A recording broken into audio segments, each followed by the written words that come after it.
What is the single most important machine in the world right now? It's not a supercomputer or a rocket.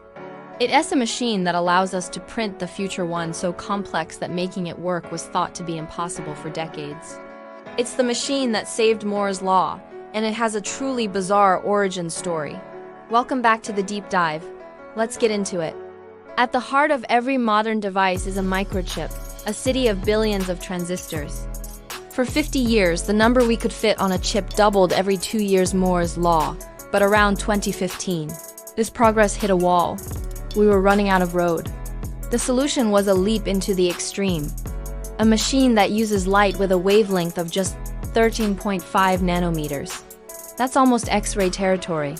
This is extreme ultraviolet lithography, or EUV. And here's the kicker. This light doesn't exist naturally on Earth. We have to create an artificial sun inside a box.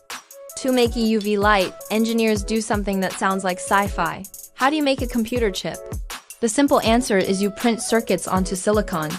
But how do you print something 1,000 times thinner than a human hair?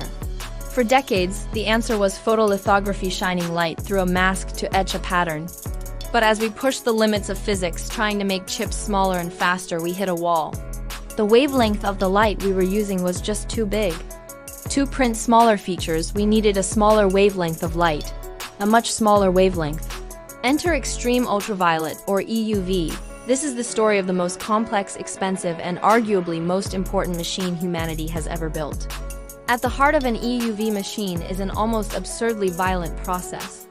50,000 times a second, a powerful laser blasts a tiny droplet of molten tin. This droplet is smaller than a red blood cell. When the laser hits, the tin explodes, creating a plasma hotter than the surface of the sun over 200,000 degrees Celsius. It's a microscopic supernova, and in that fleeting fiery instant, it emits the precious 13.5 nanometer EUV light needed to print the next generation of chips. But creating this light is just the beginning of the nightmare. This light is so energetic that it gets absorbed by almost everything, even air. That means the entire machine, which weighs nearly 200 tons, has to operate in a near-perfect vacuum. Glass lenses are useless too. They just absorb the light. So instead, the machine uses mirrors, but not just any mirrors. These are the smoothest mirrors ever created by humans. They're built from over 40 alternating layers of molybdenum and silicon, each layer just a few atoms thick, painstakingly deposited to perfectly reflect that one specific wavelength of EUV light. How smooth are they? If you were to scale one of these mirrors to the size of Germany, the biggest bump on its entire surface would be less than a millimeter high. It's an insane level of precision. The light path inside the machine is a complex journey. The EUV light bounces off up to a dozen of these ultra-precise mirrors before it finally reaches the silicon wafer. And here's the kicker. With every single bounce, about 30% of the light is lost.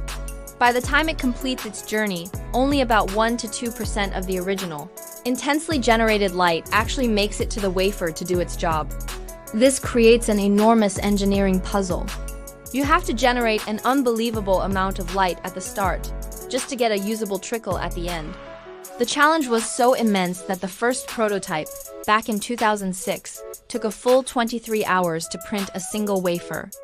To be commercially viable, it needed to produce hundreds of wafers per hour. It seemed impossible. The dream of EUV actually began way back in the 1980s with a Japanese researcher named Hiroe Kinoshita. When he first presented his findings in 1986, the scientific community was deeply skeptical. The challenges, the light source, the vacuum, the mirrors seemed insurmountable. For years, the idea was kept alive only in national labs and by a small consortium of companies. One by one, the giants of the industry, like Nikon and Canon, dropped out. The cost, the risk, and the sheer complexity were just too overwhelming.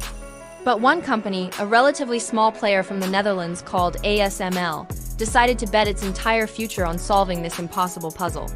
It was a true all-or-nothing gamble. They forged a critical partnership with the German optics master Zeiss to create the mirrors, and acquired a specialized laser company called Khmer to finally crack the light source problem. So why go through all of this trouble? What was the point of this multi-decade, multi-billion-dollar quest? Because EUV is a complete game changer.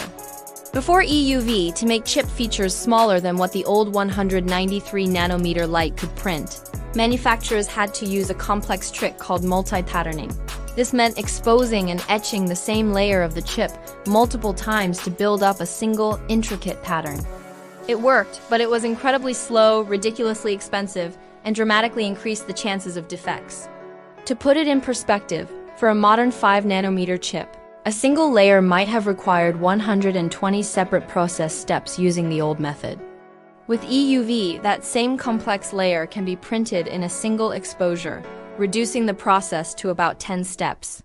It simplifies everything, boosts the yield of good chips, and is the only known way to mass-produce the most advanced 5 nanometers, 3 nanometers, and now 2 nanometers chips that power our world. This is why every single advanced smartphone, every powerful AI processor, and every server chip in a data center today relies on this single, miraculous technology. And the race isn't over. ASML has already delivered its next-generation machine, Hina EUV, with an even larger numerical aperture. These new machines can print features as small as 8 nanometers, paving the way for the 2-nanometer era and beyond. Think about that for a moment. The most complex commercial machine ever conceived, a $150 to $400 million masterpiece of physics. And engineering exists because decades ago, a few stubborn, unreasonable people refused to believe that something was impossible. They literally adapted the world to fit their vision. This machine weighs as much as an Airbus A320, requires its own dedicated power infrastructure, and has to be shipped in multiple Boeing 747s. Yet its entire purpose is to create features just a few dozen atoms wide. That incredible contrast, the monumental global effort required to achieve the microscopic, is one of the greatest stories of human ingenuity. It took over 30 years and billions of dollars in research and development to go from a dismissed academic idea to the absolute bedrock of our digital world. It's a powerful reminder that the next great leap forward often begins by tackling a problem that everyone else has already walked away from. If you want to dive deeper into the fundamental science that makes mind-blowing breakthroughs like this possible, check out the link in the description to Brilliant. And if you enjoyed this deep dive, hit that like button, subscribe, and let me know in the comments what incredibly complex technology you want us to explore next. Thanks for watching, and I'll see you in the next one.